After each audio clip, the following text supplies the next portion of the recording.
In the last tutorial, we reached where we just do the to get the unique data, but here we don't want in a way to hard code the unique data in there, for we want to get it from when we input the request, and then we go to the body and we input it this way, and then we get the response from the database in like a JSON format like this.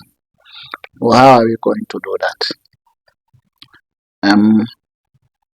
Let's go back to the code. So in order to do this, I'll go to implement it. I'll go to my helpers.co and I'll create another method on the API structure that we have defined. So that is going to be a pointer, and I'll have it to be read JSON, and it's going to have a couple of parameters. So one of the parameters is going to be http.Response-Writer, and another one is going to be a pointer to the request. So I'll call it R, which is stand for request, and a pointer to http.request. And the next one is going to be what we want to copy those data into. So that is going to have, I'll call it data, and it's going to be an interface. An interface like this. An interface like this, and its return type will be error if there is any error that has happened. So I'll restrict this data to have only to accept only a data byte up to 1 megabyte. So I'll just a max byte, that is maximum byte. Max byte will be equal to 1, and 1 megabyte is equivalent to 14857. Okay. So I'll get the body to be http max byte reader, and it accepts the request response writer, and also it accepts the request, and the request.body, that is the IO writer, and the last thing is the number of bytes. So I'll convert that number into int 64, bring the variable that is max, and I need to assign. So you initiate and you assign the value with it. So I will decode the body into a JSON. So JSON.new decoder, and I will decode the body of it into the JSON. And when there is any unknown data there, I won't ignore it, but what I will do is I will disable it. I will disable any unknown. So allow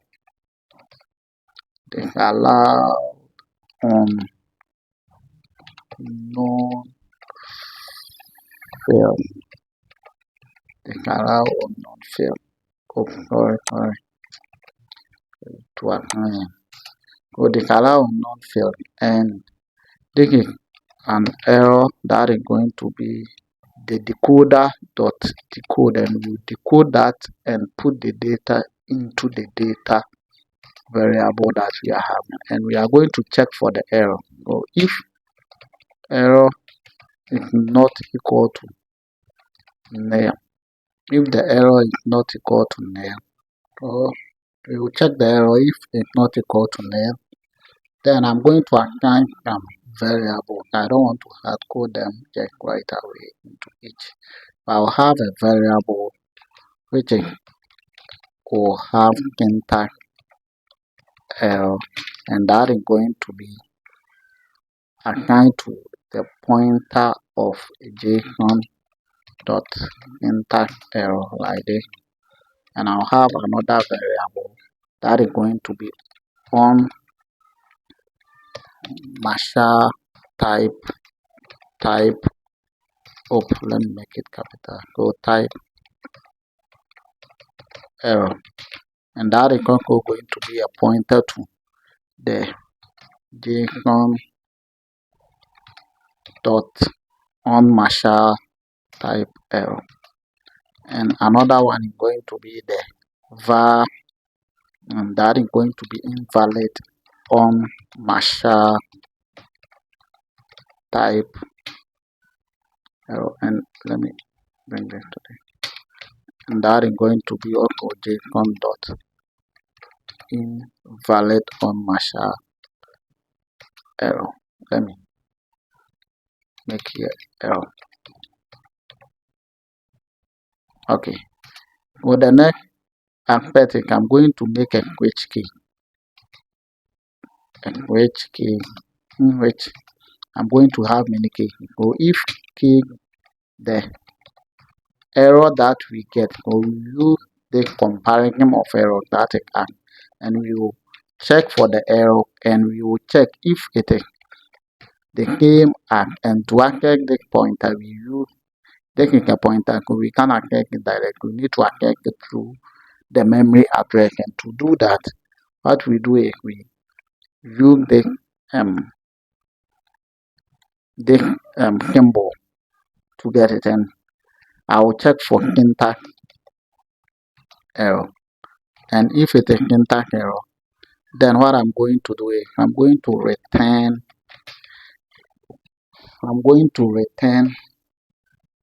fmt dot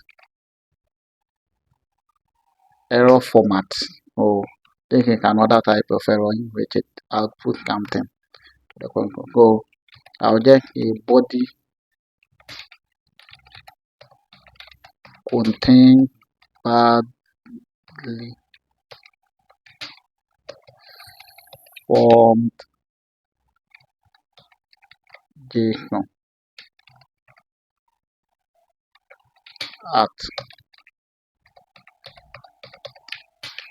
character, and you will bring the D, and then you input the type that you want. So you get the enter error dot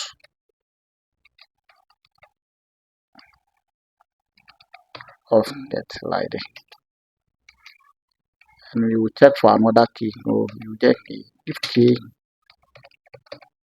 error dot add, and here we will check for the error, and we compare it to io dot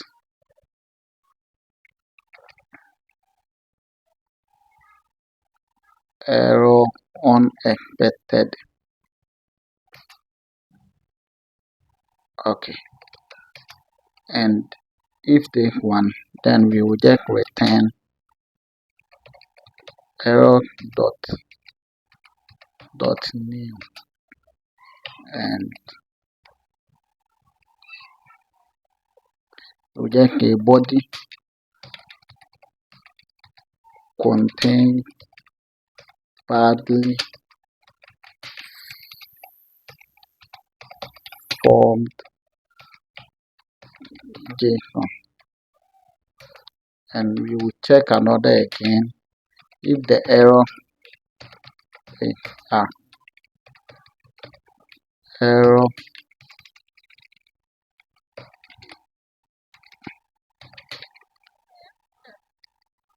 and here we will check for on marshal type error, and for the on marshal type error we are going to check an if statement. So we will just say if on marshal type error dot failed is not equal to empty string. If it is not equal to empty string, then we will return fmt, and it is similar to this one. So I will just copy from here to here and paste it over here, and we get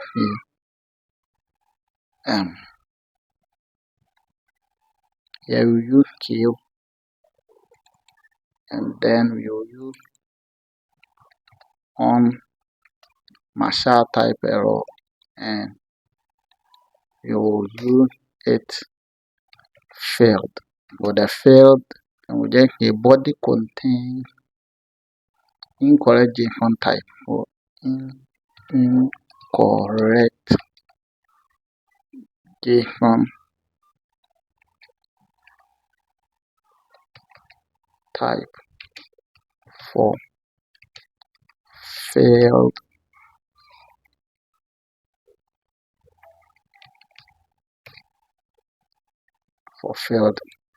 or else we are just going to return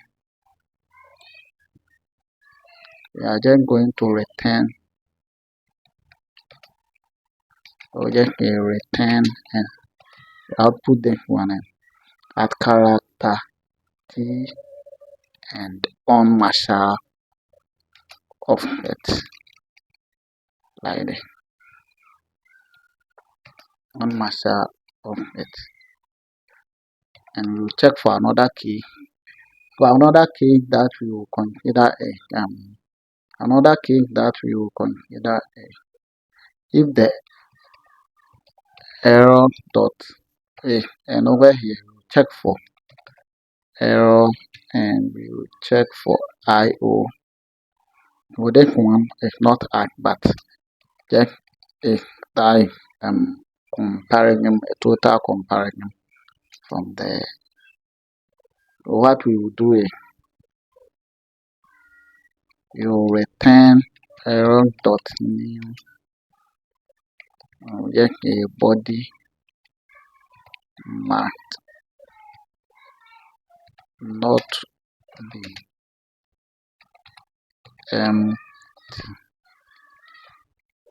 body mark not be empty, and reject it. And the last key, which we will come and look at that later.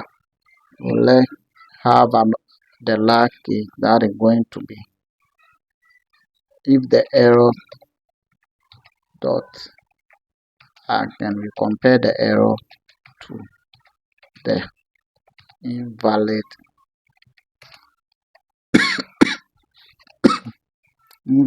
on marshal end.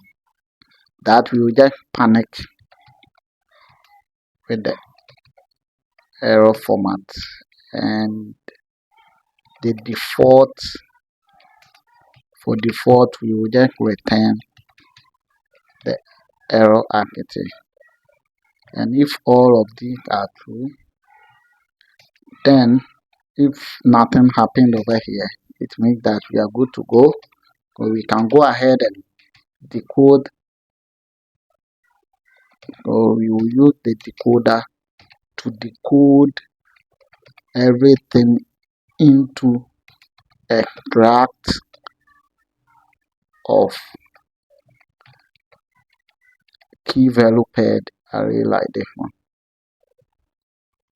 And to make this, we have already get an error over here, so we can't be using this again out there. So I will just say if the error is not equal to nil, so it's not equal to IO dot. For this one, you have already cached it over there, so there is no need for you to cross check it over here again. So you will just return error dot name, and you will just say body marked contain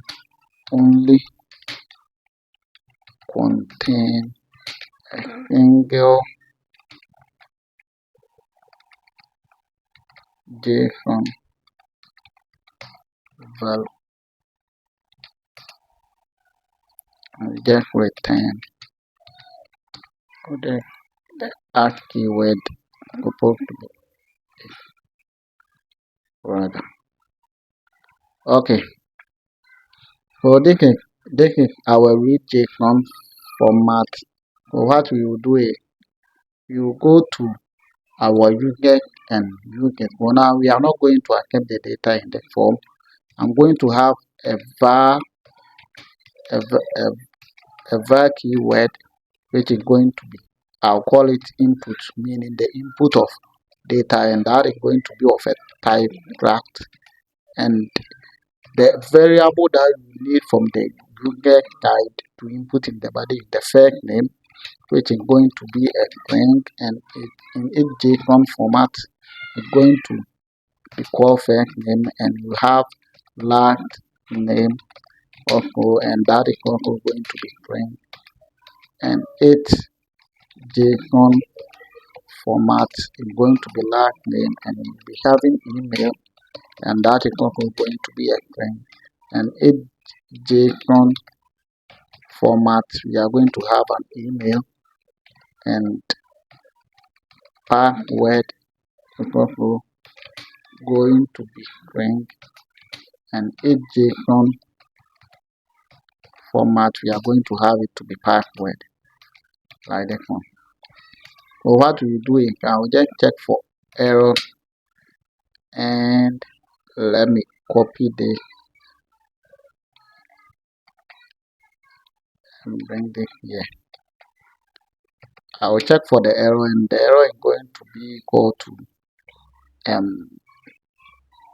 the API dot, and you will access the read JSON, it take the request the http response writer, and here you get the input in there. That is an interface. So let me use a pointer to access it there, and boom. I will go over here to, I will make it to be the